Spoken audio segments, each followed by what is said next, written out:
Cavalry FC ছাড়ার পর নতুন গন্তব্যে সমিত সোমের দিকে তাকিয়ে রয়েছে পুরো ফুটবল বিশ্ব। কানাডিয়ান প্রিমিয়ার লিগের ক্লাব ক্যাভালরি এফসি এর সঙ্গে চুক্তির মেয়াদ শেষ করেছেন কানাডিয়ান ন্যাশনাল টিমের সাবেক ফুটবলার ও বর্তমান বাংলাদেশ জাতীয় ফুটবল দলের মিডফিল্ডার সমিত সোম। চুক্তি শেষ হতেই তাকে ঘিরে শুরু হয়েছে নতুন গুঞ্জন। সবকিছু ঠিক থাকলে আগামী মৌসুমে তাকে দেখা যেতে পারে বিশ্বের অন্যতম জনপ্রিয় লিগ মেজর লিগ সকার MLS-এ, যে লিগে বর্তমানে খেলছেন Lionel Messi, Luis Suarez, Sergio Busquets, Rodrigo de পলরা। সেখানে একজন বাংলাদেশি ফুটবলারের সম্ভাব্য অন্তর্ভুক্তি নিঃসন্দেহে রীতিমতো রোমাঞ্চকর খবর। প্রথমে অবাক লাগলেও ফুটবল বোদ্ধাদের মতে সমিত সোমের দক্ষতা, অভিজ্ঞতা ও বহুমাত্রিক ক্যারিয়ার বিবেচনায় এটি একেবারেই অস্বাভাবিক নয়।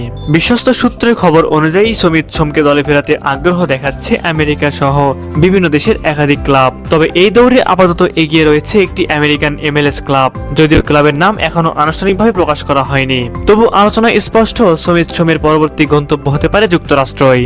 বর্তমানে তিনি ফ্রি এজেন্ট, তার ক্যাভালরি এফসির সঙ্গে আর কোনো চুক্তি নেই।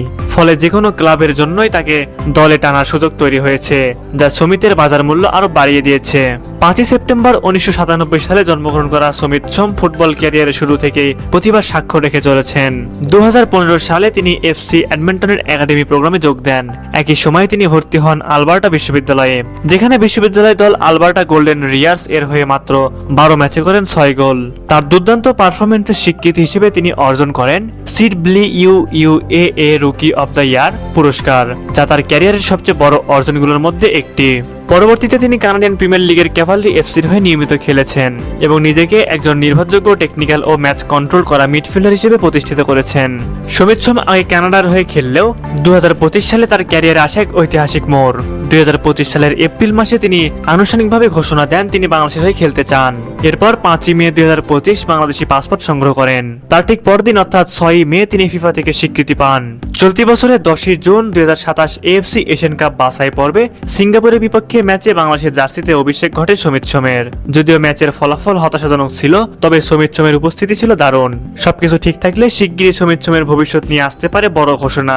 যদি তিনি সত্যি MLS-এ পাড়ি জমান, তাহলে তা হবে বাংলাদেশের ফুটবলের জন্য এক ঐতিহাসিক মাইল ফলক। একই সাথে আন্তর্জাতিক অঙ্গনেও বাংলাদেশি ফুটবলারদের জন্য একটি নতুন দরজা।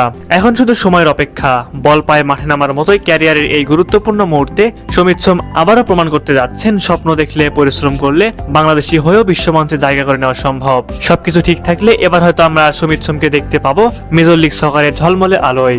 সুপ্রিয় ভিউয়ার্স, আপনাদের কাছে কি মনে হয় সমিত সোম পরবর্তী মৌসুম থেকে কোন ক্লাবে খেলবে? এই বিষয়ে আপনারা কি ভাবছেন তা আমাদের কমেন্ট করে জানাবেন।